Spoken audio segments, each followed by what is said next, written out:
Israel Gaza पर किस तरह से ताबड़तोड़ हमले कर रहा है, ये किसी से छिपा नहीं है, जिसकी भयानक तस्वीरें पूरी दुनिया के सामने हैं।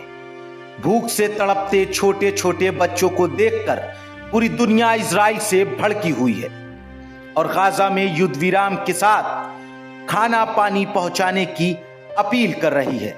हालांकि गाजा में कुछ ट्रक सामग्री खाद्य लेकर तो पहुंची हैं, लेकिन वो आबादी के लिहाज से काफी कम है। इजराइल और गाजा के बीच जंग की वजह से निहत्थे और मासूम बच्चों की जान भी जा रही है और न जाने कितने मासूम इस जंग की भेंट चढ़ चुके हैं। इसी बीच WHO चीफ भावुक होकर कहते हैं कि गाजा में इजराइल रहम दिखाए, वो खुद अपने आप को भी नुकसान पहुंचा रहा है। साथ ही उन्होंने ये भी कहा कि युद्ध किसी समस्या का स्थायी हल नहीं है।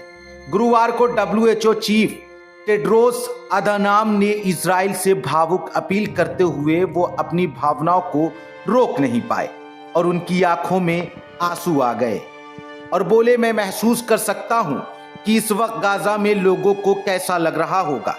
मैं उसकी गंध, उसकी आवाजें और उसका दर्द महसूस कर सकता हूं।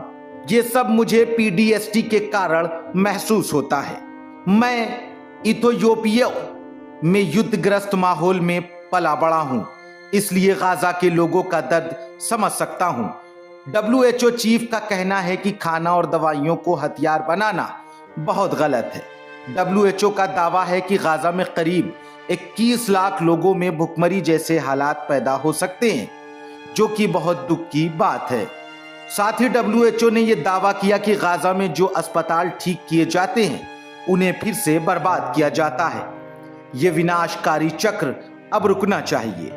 WHO का आगे यह भी कहना था, इजराइल को अब युद्ध रोक देना चाहिए, जो पूरी इंसानियत के लिए अच्छा होगा।